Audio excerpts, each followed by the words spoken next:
Hey everybody, it's Keisha baby, and we got a couple of things to talk about tonight.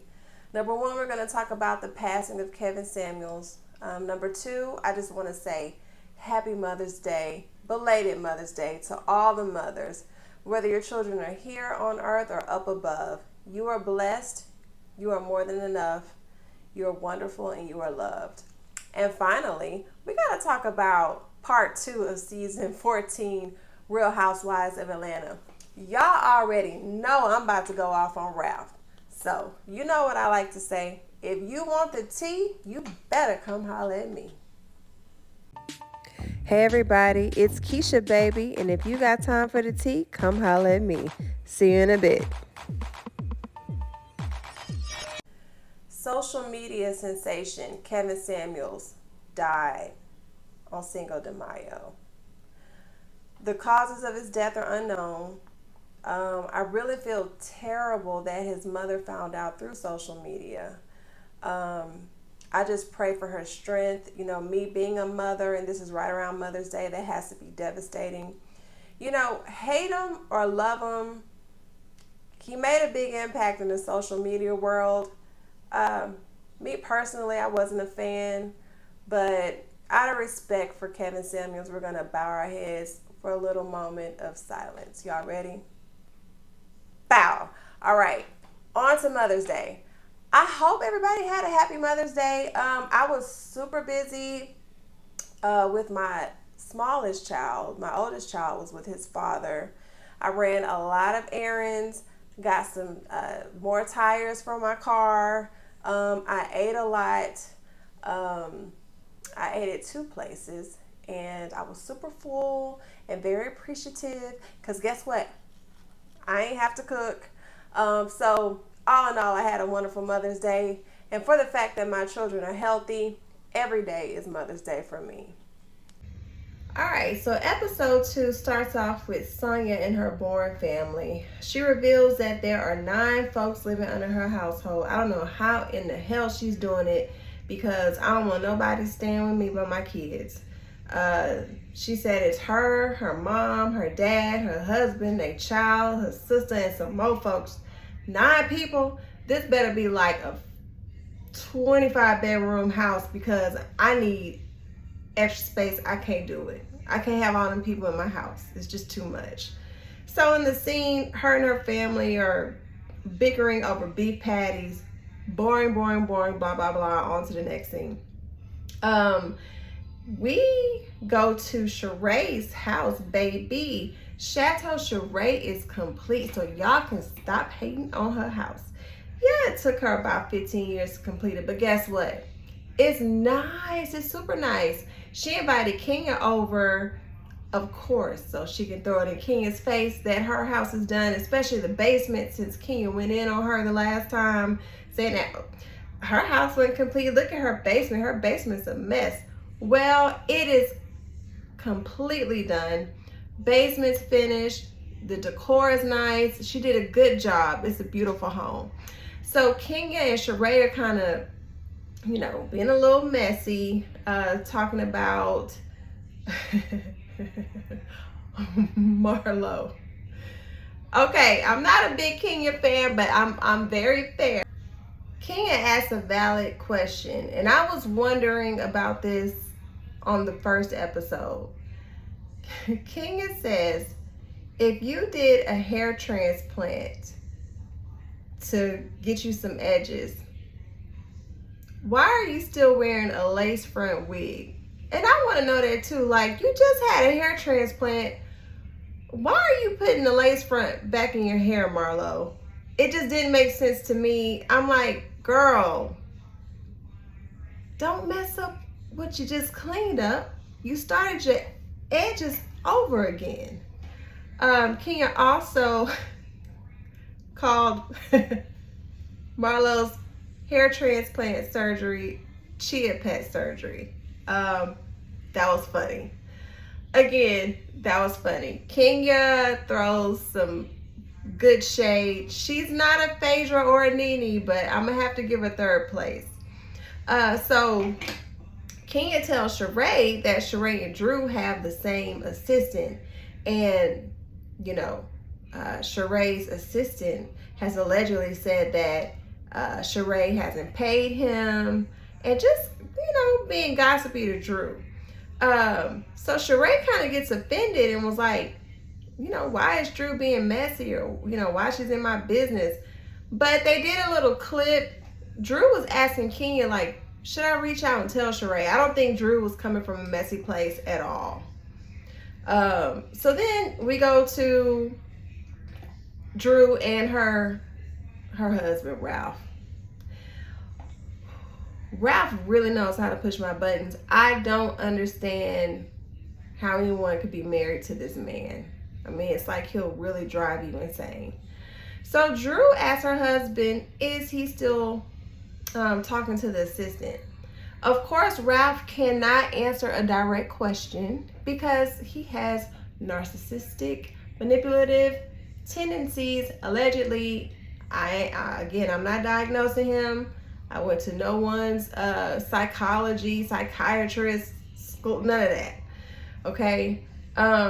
So she asked him, are you still talking to the assistant? He says, I fired her. Boo-boo, that was not the question. So she asked him, like, what does she look like? So he says, like a 50-year-old. First of all, it's some fine 50-year-olds out here, okay?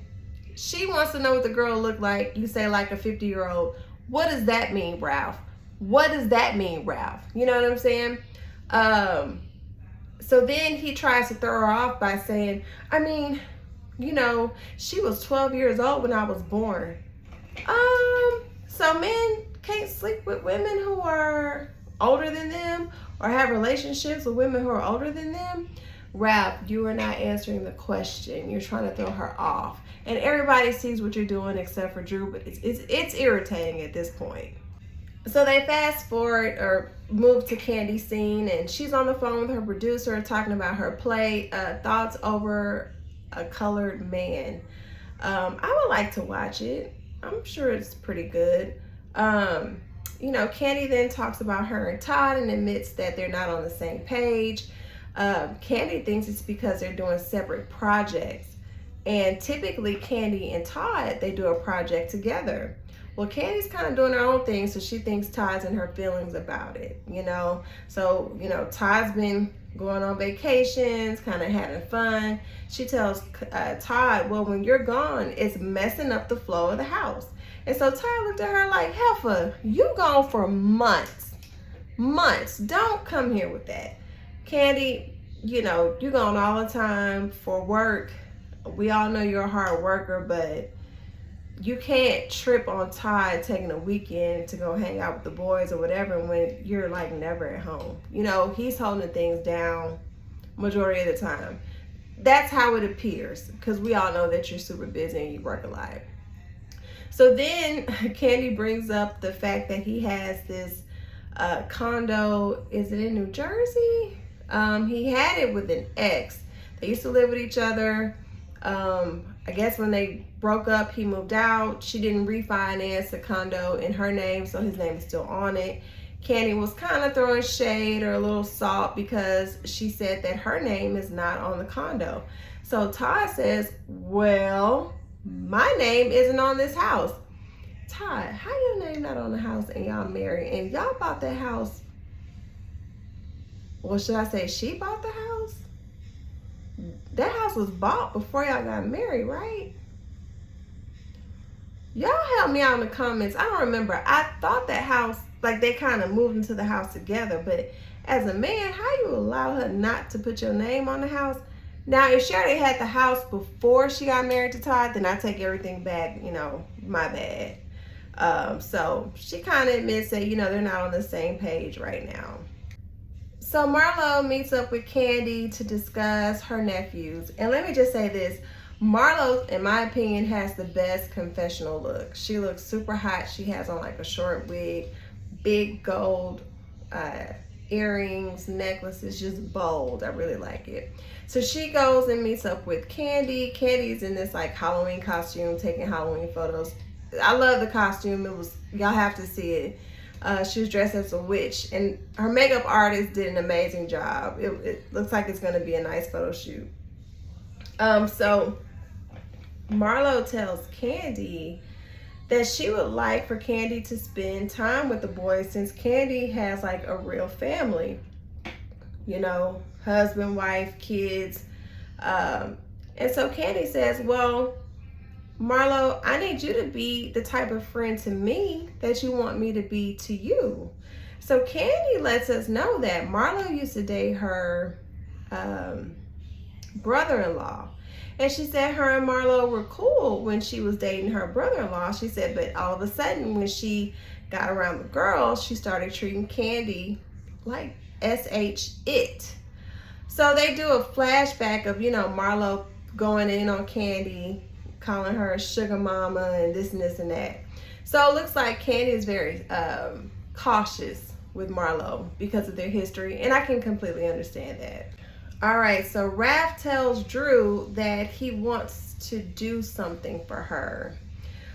He says, you know, if we don't learn to like each other, then anything will break us apart. And so when he said it, he had like that eye squint, like, you know, if we don't learn to like each other, then anything can break us apart. Let me tell you, when a man look at you and he squint them eyes and it's kind of sexy, like, don't trust him. Don't trust nothing he say. He got game. He got game. When they look at you and they sexy and they squint them eyes, they know it make you weak. Never trust a man that talk and squint his eyes. All right, so the guys meet up. Ralph, Todd, and Sonya's husband, I think it's Aaron. They meet up, and Aaron and Todd is telling Ralph, our wives are talking about that situation with the assistant man. You got to get that under control. You got to fix that. Todd brings up the fact that he's 48 years old and he had a colonoscopy. I love that he brought that up, because the best way to beat cancer is early detection. And it's so important for people in our community, the African American community, to get your screenings. Don't have any shame, don't have any pride. Whatever test you can get for, you know, cancer screenings, go ahead and get it. Most of the time there's no charge if you have health insurance, but early detection can save your life. Nothing is worth dying for, especially when you have a family, kids, loved ones, friends, people out here to depend on you. So I'm glad that Todd brought that up, you know, on a national TV show. And I hope more Black men start talking about things like that, because that needs to become the norm. So the next scene is Marlo and her nephews. They are so cute. I am a lover of boys because I have 2 boys. So I just want to squeeze her nephews. And I know they like teenagers or whatever, but they're still cute and I still love them. So Marlo's getting the oldest, Michael, ready for his homecoming, and she's so excited. You know, she has him dressed fly, you know what I'm saying, with his tennis shoes and his suit, his Hermes belt. He is dressed down, of course, because look who his son is, Marlo. But she lets us know that she didn't have that when she was growing up. She said that her mom was poor, she was on drugs, and that she would get beat. So again, say what you want to say about Marlo. I commend her for being selfless when it comes to these boys. She makes sure they're taken care of. She treats them just as if they're her sons, and I love her for that.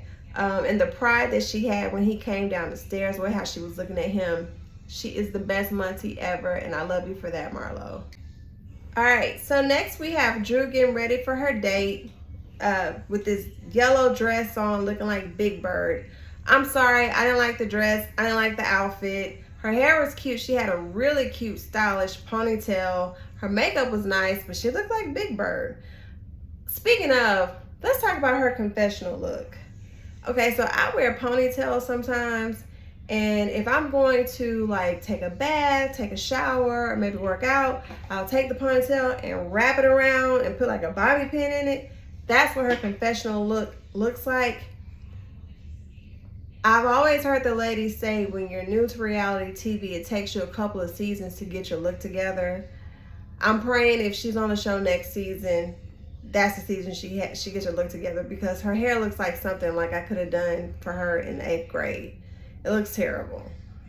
I'm sorry. I don't like to be a mean girl, but it looks really terrible. Like, that's your confessional look. It looks like you got the ponytail from the beauty supply, put it on there, wrap, bobby pin and go. And the bangs look like kind of plastic. It was terrible. So Ralph takes Drew to this guy's shop. I don't know if they're friends. I guess they're friends. But the guy has like a shop where he does custom suits. So he takes her to the rooftop, and they have dinner. It's like roses all over the place. Candles are lit everywhere. It looks pretty romantic, you know, on the rooftop, and, you know, someone serving them food and alcohol. And so, you know, Drew says something that definitely made me feel like she's in a toxic, narcissistic relationship. She says, "This is what I live for. You go out of your way to make me feel like the most important person in the world." She said, "This is what I live for." She lives for the highs in their relationship. But dealing with Ralph, he's going to take you very low and then bring you up really high. The high becomes an addiction. So it's hard for you to leave a relationship like that, because even though he may make you feel like crap, at the end of him making you feel like crap, then he's going to make you feel like a princess. But then at the end of you feeling like a princess, just know that it's coming and you're going to feel like crap again. But that high and low it's addictive.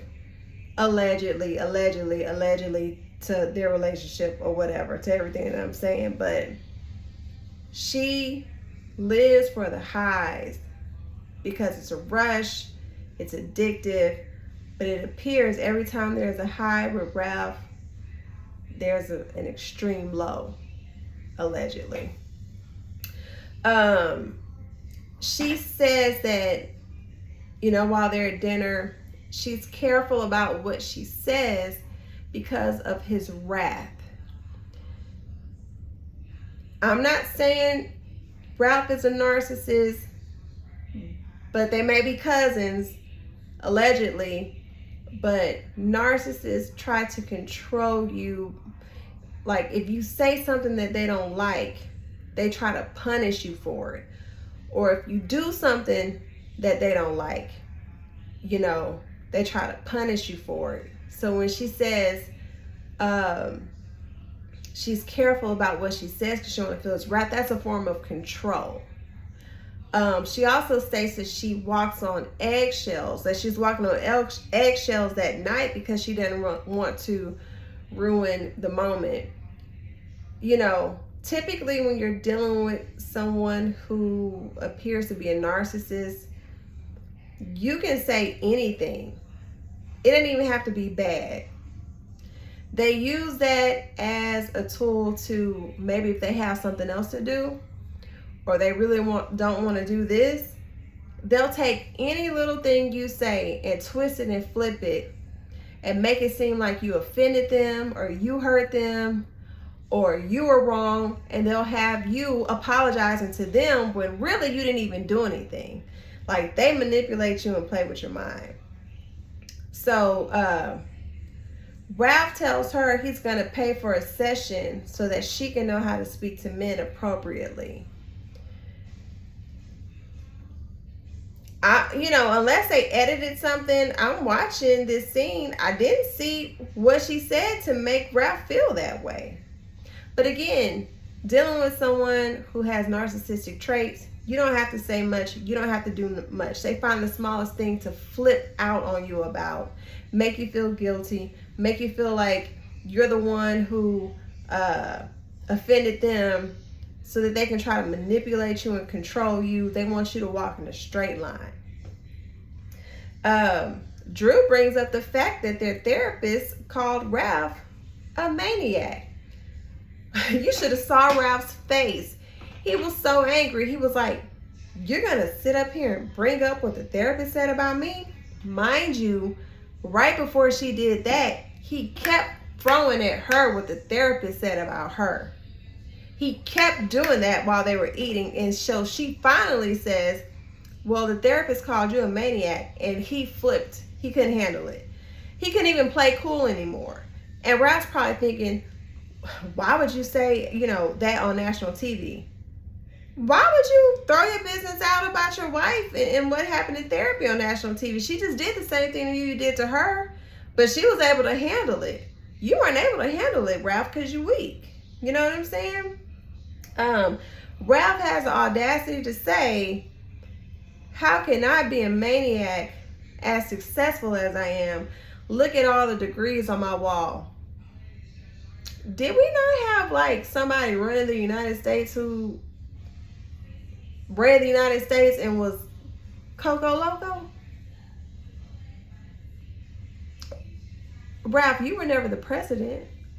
So if we can have somebody running the United States who's Coco Loco, you can go to a 4-year school, have a degree, and be Coco Loco. Okay. So of course, he flips everything on Drew. Drew starts crying. And let me say this, I'm so tired of them always having a nice dinner and it always ends up in an argument and Drew crying. Like, this is old. I'm tired of it. You know what I'm saying? Drew, you got to make some decisions. I'm just going to say this. Use this platform to grow businesses, opportunities, grow your finances separate from Ralph. Because I just don't see Ralph changing. Unless you're okay with the highs and the lows and the public humiliation, if you're okay with it, then that's fine. But, when I see you crying, it doesn't appear that you're okay with it, you might want to start making ways to be financially independent of Ralph now. So that way, when you really get tired of being tired, you can make a move and you don't have to look back. So that was pretty much the end of episode 2. Watch it. Tell me what you think about it. It was okay. Like I said, it's in the beginning. I know it'll be a while before it starts to ramp up.